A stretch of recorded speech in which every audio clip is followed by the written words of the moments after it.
Hello friends, welcome back to my YouTube channel law educators. दोस्तों, आज हम इस वीडियो में लीगल लैंग्वेज के टॉपिक के बारे में बात करेंगे और जानेंगे कि लीगल लैंग्वेज होती क्या है। उसका इंट्रोडक्शन के बारे में बात करेंगे, नेचर और स्कोप के बारे में जानेंगे लीगल लैंग्वेज की, और जो इम्पोर्टेंस है लैंग्वेज की लॉ में उसके बारे में बात करेंगे, और कुछ इम्पोर्टेंट मैगजीम और उसके मीनिंग के बारे में जानेंगे। So friends, let's start with the introduction of legal language. Words are essential tool of the law. In the study of law, language has nice importance. Case activated, that which means that judges impute to word and the lawyer must use the right words to effectuate the wishes of their clients. अब दोस्तों बात की गई है, जो शब्द होते हैं वो बहुत ही इंपॉर्टेंट है, एसेंशियल टूल होते हैं लॉ के अंदर, क्योंकि शब्दों का ही खेल है पूरा कानून के अंदर। तो जब भी कानून की स्टडी की जाती है, मीन्स की जो लॉ की स्टडी की जाती है, तो जो लैंग्वेज होती है, जो भाषा होती है, बहुत ही इंपॉर्टेंट रोल प्ले करती है, बहुत ही महत्वपूर्ण होती है। जैसे कि आप वर्ड्स हैं जो कि जजेस के द्वारा, जो भी वर्ड्स हैं, जो शब्द हैं, वो किसी कानून को लागू कर देते हैं।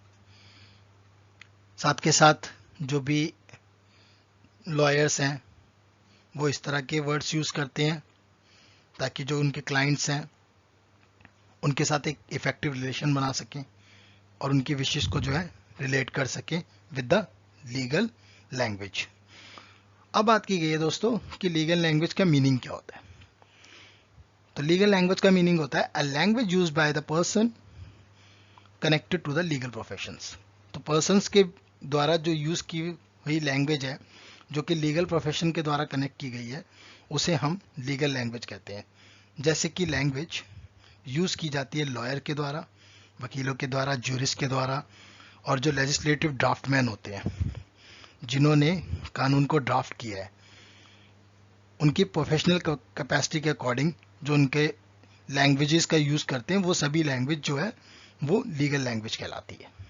तो लीगल लैंग्वेज कौन सी लैंग्वेज होती है दोस्तों? जो लैंग्वेज यूज़ की जाती है लॉयर के द्वारा, ज्यूरिस्ट के द्वारा, लेजिस्लेटिव ड्राफ्टमैन के द्वारा इन देयर प्रोफेशनल कैपेसिटीज़।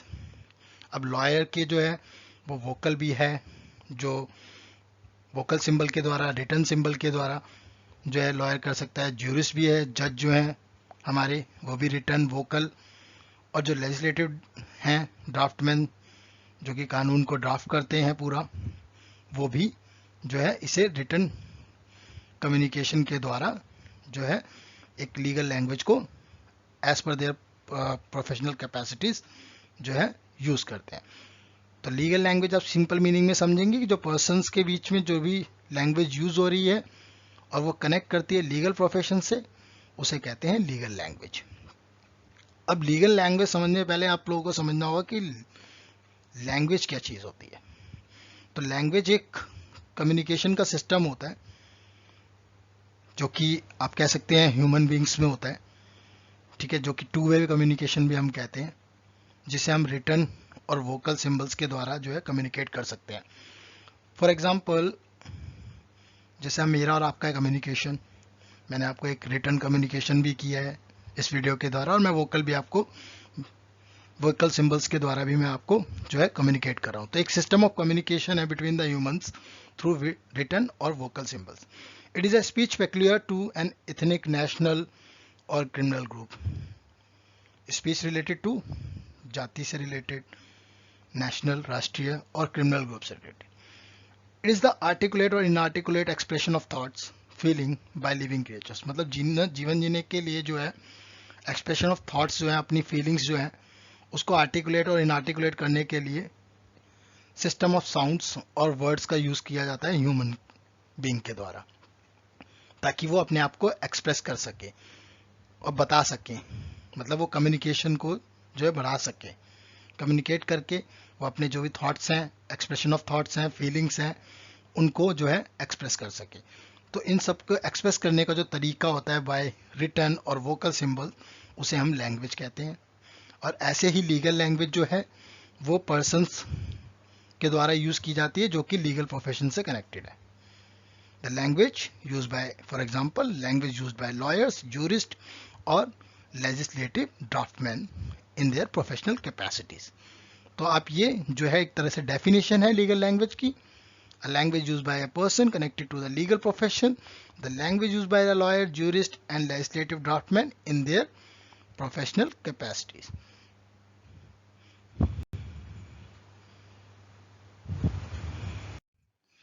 दोस्तों अब बात करते हैं नेचर और स्कोप की लीगल लैंग्वेज के। तो जो लीगल लैंग्वेज है वो डिफरेंट सेगमेंट्स जो सोसाइटीज़ के हैं उनसे इन्फ्लुएंस होकर आई है। जैसे कि कुछ लोग जो कि लॉ नोइंग पर्सनस है और कुछ जो कि नहीं जानते लॉ के बारे में। तो इनसे इन्फ्लुएंस होके, इन सोसाइटी सेगमेंट्स से इन्फ्लुएंस होके, अलग अलग सोसाइटी सेगमेंट्स के द्वारा इन्फ्लुएंस होके जो है लीगल लैंग्वेज जो है वो आई है। The communication between the law giver and man of law is one से कम्युनिकेशन। तो जो भी कम्युनिकेशन जो कि लॉ बना रहे हैं और जो मैन ऑफ लॉ हैं लाइक कि जजेस, लॉयर्स, इनको सब वन से कम्युनिकेशन में कहा जाता है। It can be found in the shape of statute, जो कि स्टैचूट के रूप में आपको मिलता है। The language of the statute is most technical and legislator have very little to do with it. तो जो भी लैंग्वेज होती है स्टैचूट की वो बहुत ही टेक्निकल लैंग्वेज होती है, बहुत ही तकनीकी लैंग्वेज होती है। और जो लेजिस्लेटर्स होते हैं, तो विधायक होते हैं, उनको इनसे ज़्यादा कुछ लेना देना नहीं होता। बट जो ड्राफ्टर होता है, जो इसको ड्राफ्ट कर रहा है, वो इस तरह से इसको ड्राफ्ट करता है उस कानून को कि ताकि वो जो है कानून का पालन हो सके, इतने कम्युनिकेटिव वे में उसको करता है, जबकि जिससे कि जो लॉ गिवर है, जो कानून बनाने वाला है, उसकी इंटेंशन का पता चल जाए। और जो ड्राफ्टर है वो इस तरह से उसको कम्युनिकेट करे ताकि वो जो लॉ है वो इफेक्ट में हो जाए और सब उसका पालन करने लग जाए। तो ऐसे ही एक अशोक केलकर की लैंग्वेज में लीगल कम्युनिकेशन को जो है 4 सिचुएशंस में जो है आपको समराइज करने मतलब बताया गया है कि लीगल कम्युनिकेशन जो है इन 4 सिचुएशन में कैसे कैसे होती है। तो पहली सिचुएशन दोस्तों है कि जो कि लॉ गिवर्स हैं, जो कि लॉ बनाने वाले हैं, उनके बीच में जजेस और जो काउंसिल स्टैचूट है और जो प्रियम्बल है स्टैचूट के, इनके आपस के संदर्भ में, आपस के कॉन्टेक्स्ट में किस तरह से लीगल कम्युनिकेशन का यूज होता है वो बताने की कोशिश की गई। दूसरी सिचुएशन है द जज to the council to the जज एंड जजमेंट। तो जो भी जज हैं वकील के लिए, काउंसिल वर्ड यहाँ वकील के लिए यूज किया गया है। द काउंसिल टू द जज और जजमेंट, वकील जज के बीच में और उसके जजमेंट में। जो भी ब्रीफ्स होते हैं, कोर्ट रूम एक्सचेंज होते हैं। अब कोर्ट रूम एक्सचेंज जैसे कि दोस्तों कोर्ट रूम में जो भी कन्वर्सेशन होती है, जो भी स्पीच होती है दो वकीलों के बीच में, जो कि जज भी सुनते हैं वहाँ पे लोगों के तो एक कोर्ट रूम एक्सचेंज होता है। और जो प्रियम्बल का कुछ पोर्शन होता है जो कि जजमेंट और जब ब्रीफ्स में दिया गया, तो ये सभी ही जो है लीगल लैंग्वेज के स्कोप है और नेचर है।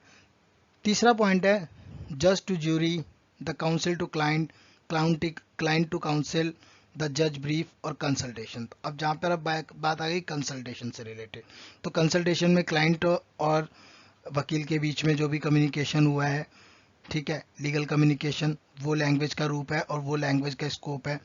जजेस का ज्यूरी के साथ और वकील का क्लाइंट के साथ, क्लाइंट का वकील के साथ और जज की ब्रीफिंग्स के साथ और कंसल्टेशन के द्वारा।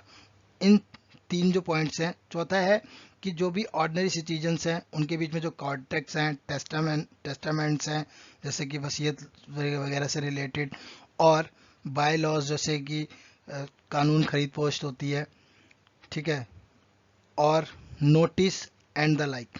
मतलब इस तरह से जैसे कि कोई नोटिस है, कोई कॉन्ट्रैक्ट है, कोई टेस्टामेंट्स है, वसीयत है, ये सब चीज़ों में भी ऑर्डिनरी सिटीजन्स का जो है लीगल कम्युनिकेशन होता है। तो ये एक तरह के स्कोप और नेचर है लीगल लैंग्वेज के। चलिए दोस्तों बात करते हैं इम्पोर्टेंस ऑफ लीगल लैंग्वेज की। तो जो लीगल लैंग्वेज है बहुत ही डिफरेंट है एवरीडे लैंग्वेजेस से, जो कि हम डेली बेसिस पे यूज़ करते हैं language. Legal language and writing plays important role in legal profession. तो इनका जो रोल प्ले है वो लीगल प्रोफेशन में बहुत ही इंपॉर्टेंट रोल प्ले है लीगल लैंग्वेजेस का।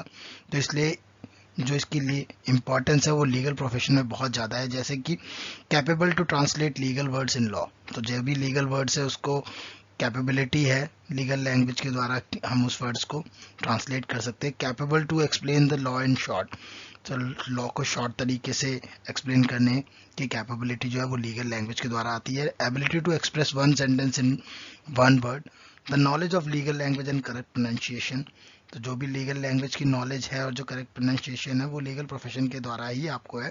तो जो इसकी मोस्ट इम्पॉर्टेंट रोल प्ले है वो लीगल प्रोफेशन के लिए ही है। जैसे कि drafting of legal matters, legal documents like contract, deed, will etcetera और कोर्ट्स प्लीडिंग। तो इन सब में ही जो है लीगल लैंग्वेज का बहुत ज़्यादा इम्पोर्टेंस है और ये बहुत ही ज़्यादा इम्पोर्टेंट रोल प्ले करती है लीगल प्रोफेशन में। दोस्तों बात करते हैं कुछ इंपॉर्टेंट लीगल मैगजीम्स की, जो कि बहुत ही इंपॉर्टेंट है एग्जाम पॉइंट ऑफ व्यू से और बहुत ही ज़्यादा क्वेश्चंस पूछे जाते हैं। तो कुछ इंपॉर्टेंट मैगजीम्स को मैंने इस वीडियो में लिया है, मैं आपको इन मैगजीम्स के मीनिंग बताऊंगा।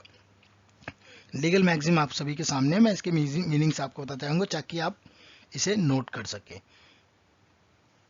तो पहला है अ fourth sorry from the stronger argument, मतलब एक तरह का स्ट्रॉन्गर आर्ग्यूमेंट है, उसे कहते हैं अ फोर्थ श्योरी। दूसरा है एब इनिशियो। एब इनिशियो का मतलब होता है फ्रॉम द बिगनिंग, आप भी नोट डाउन भी कर सकते हैं दोस्तों, from the beginning. Actus reus, a guilty act, कोई भी एक्ट जहाँ पर जो प्रोहिबिटेड है और उसको करने के बाद आप गिल्टी हैं तो वो गिल्टी एक्ट जो है एक्टस रियस कहलाता है। Ad hoc, ad hoc to this, ad hoc जो है वो किसी पर्टिकुलर पर्पस के लिए क्रिएट किया जाता है, उसे कहते हैं एडहॉक टू दिस। अगला है ad idem towards the same, ये किसी भी एग्रीमेंट में, फॉर एग्जांपल कोई एग्रीमेंट है, उस एग्रीमेंट में जो ट्रांजैक्शन हो रहा है तो जो ट्रांजैक्शन करते समय जो पार्टीज हैं उसकी तरफ इंडिकेशन देना, वो एग्जांपल होता है एड आइटम का, मतलब टुवर्ड्स द सेम, किसी की तरफ इंडिकेट करना। अगला है ad litem as regard the action, ये किसी एक्शन के रिगार्डिंग है, एज रिगार्ड्स द एक्शन। यहाँ पर किसी भी, फॉर एग्जांपल जैसे कि कोई गार्जियन है, ठीक है, और वो एड रिगार्ड, एड लिटम है, जो हम सेंटेंस को पढ़ेंगे, a guardian as regard the action is the formal name of litigation friend responsible for the conduct of legal proceeding on behalf of someone else. तो किसी के बिहाफ पे लीगल प्रोसीडिंग को कंडक्ट करने और रिस्पॉन्सिबिलिटी को जो है पार्ट को कहा जाता है as regard the action, ad litem. अगला है एलिबी, एल्सवेयर, इसका मीनिंग होता है दोस्तों elsewhere, a defence to a criminal charge alleging that defendant was not at the place, मतलब कि जब भी कोई किसी के ऊपर क्रिमिनल चार्ज लगता है और वहां पर यह एलिज किया जाता है डिफेंडेंट की, डिफेंडेंट वहां पे था ही नहीं, उस प्लेस पे था ही नहीं, मीन्स कि वो कहीं और था, एल्सवेयर, और जहां पर वो जो है ऑफेंस कमिट हुआ उस जगह पे वो बंदा था ही नहीं। तो इस सेंटेंस को रिलेटेड जो है एल्सवेयर, वो इस सेंटेंस से रिलेटेड है। अगला है दोस्तों एलिनी जूरिस, एलिनी जूरिस का जो मीनिंग है of others right, of others right, describing the status of the person who is not full age और कैपेसिटी, किसी पर्सन की जो स्टेटस है जो कि फुल एज का नहीं है और उसकी कैपेसिटी नहीं है, ठीक है, किसी भी जुरिस से रिलेटेड चीज़ों के लिए, मतलब लॉ से रिलेटेड चीज़ों के लिए या फिर किसी क्राइम से रिलेटेड चीज़ों के लिए, on others right, describing the status of a person who is not of full age and capacity. अगला दोस्तों है बोना वैकेंटिया, बोना वैकेंचिया, इसका मीनिंग है goods without an apparent honor which is no one claims the property, lost property, treasured trove, personal property of an intestate without next of kin. The finder of lost property is prima facie entitled to it, but in general bon vacantia belongs to state the rights of its prerogative. अगला दोस्तों है bonafide with good faith, आप इसका meaning लिख सकते हैं with good faith, जो कि जिसे हम रियल भी कहते हैं, जेन्युइन और रियल। अगला है caveat emptor, let's the buyer beware, कि जो भी खरीदार है वो बिवेयर हो, सतर्क रहे। लेट द बायर बिवेयर, जो खरीदार है उसे बिवेयर करना। A common law of maxim warning a purchaser that he could not claim that his purchase were defective। तो उसकी जो परचेज है वो डिफेक्टिव है, उसको बताने के लिए, उसको बिवेयर करने के लिए कि जो आप चीज़ खरीद रहे हैं, परचेज कर रहे हैं, वो डिफेक्टिव है। तो इस तरह की बिवेयर करने के लिए, सावधान करने के लिए जो कदम उठाए जाते हैं बायर को सावधान करने के लिए, उसे कहा जाता है caveat emptor, let the buyer beware. दोस्तों अगला मैक्सिम है कॉर्पस डेलिस्टी, जिसका मीनिंग है the body of the offence. तो आप लोग लिख सकते हैं the body of the offence, the proof that the crime has been committed. Originally this referred literally to the corpus of a murdered person, किसी murdered person की body से related. It is now refers to the factual evidence of the crime, और अब इसे factual reference के रूप में, factual evidence के रूप में जो है क्राइम में यूज किया जाता है, मतलब the body of the offence. अगला है दोस्तों सर्च्योरी, जिसका मीनिंग है टू बी इन्फॉर्म्ड, इंफॉर्मेशन देना, टू बी इन्फॉर्म। नेक्स्ट है दोस्तों डी फैक्टो डी जूरी। तो जो भी फैक्ट्स के मैटर होते हैं, matter of facts rather than rights, और डी जूरी होता है of law, matter of legal rights by right. तो यहां पर एक जगह मैटर ऑफ फैक्ट्स है और एक जगह है matter of legal rights, means de jure de in fact.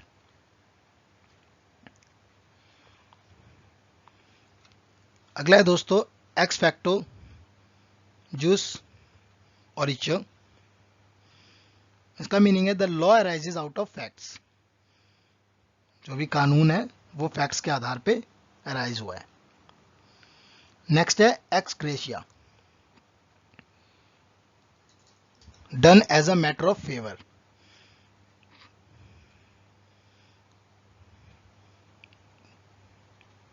Done as a favour of matter, an ex gratia payment is one not required to be made by legal duty. तो ये example है, an ex gratia payment is one not required to be made by a legal duty, कि किसी matter of favour में किसी काम को कर देना, कि मैं आपके लिए फेवर कर रहा हूं तो ये काम कर दिया, एक्स ग्रेशिया। अगला है एक्स पोस्ट फैक्टो। तो दोस्तों एक्स पोस्ट फैक्टो जो है वो सब्सिक्वेंट इवेंट से रिलेटेड होता है, और इसका मीनिंग होता है in the light of subsequent events, किसी टाइम फ्रेम की बात की जाती है यहाँ पर। फॉर एग्जांपल किसी भी रेट्रोस्पेक्टिव स्टैट्यूट है जो, उसको डिस्क्राइब करने के लिए एक्स पोस्ट फैक्टो जो है वो यूज में आता है। तो आप इसका एग्जांपल भी लिख सकते हैं, डिस्क्राइबिंग द लीगल एक्ट और such as a statute that has retrospective effects. अगर है factum valid, the fact which can not be altered though it should not have been done. तो फैक्ट जो है उसको आप ऑल्टर नहीं कर सकते, इसका मतलब होता है फैक्टम वैलिड, का मतलब है fact which can not be altered. Next है दोस्तों habeas corpus, you shall have the body. You shall have the body, इसमें एक एग्जांपल है, when held pending deportation and extradition. तो जो डिपोर्टेशन है, किसी को डिपोर्ट करना है, वो क्यों पेंडिंग है, जब तक बॉडी नहीं होगी तो डिपोर्ट किसको करेंगे आप। तो ये एग्जांपल है when held pending deportation and extradition, चाहे वो ऑफिशियल कस्टडी में लेना हो या किसी प्राइवेट हैंड को सौंपना हो, तो you shall have the body in court, habeas corpus. Next दोस्तों injuria non excusat injuriam. Injuria non excusat injuriam, any injury does not excuse an injury. इसका मीनिंग है any injury does not excuse an injury, कोई injury excuse नहीं कर सकती injury का। Next है injuria sine damno, injury without damage, मतलब किसी के राइट्स का इंफ्रिंजमेंट करना without causing damage, injury without damage. Next है दोस्तों obiter dictum. Obiter dictum, a remark in passing. तो दोस्तों ये रिलेटेड टू जज के जो जजमेंट होती है, ठीक है, ये एक एसेंशियल पार्ट नहीं है किसी तरह का रिमार्क्स लिख देना, क्योंकि ये डिसीजन किसी केस के डिसीजन के लिए एसेंशियल नहीं है। बट हाँ, इसे आप जो है एक परसुएसिव अथॉरिटी मान सकते हो आने वाले केसों के लिए, कि एक रिमार्क पास हुआ था एक पर्टिकुलर केस मैटर में, जजमेंट में। तो यहाँ पर बात की गई है obiter dictum means a remark in passing, something said by a judge while giving judgment that were not essential to the decision in the case.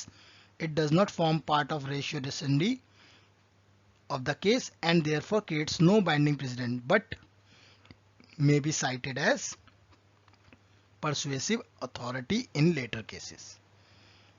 तो ये पूरा मीनिंग है और इसका सिंपल एक मीनिंग है अ remark in passing.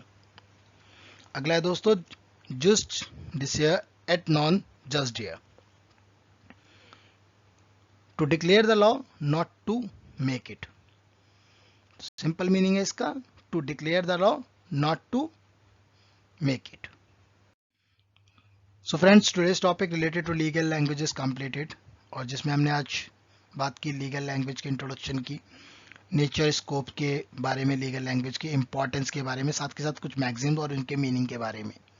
I hope you understood the topic covered in this video. Thank you for watching the video. Please do like, share and comment on video. Also, if you are not subscribed my channel yet, so please subscribe the channel for more videos.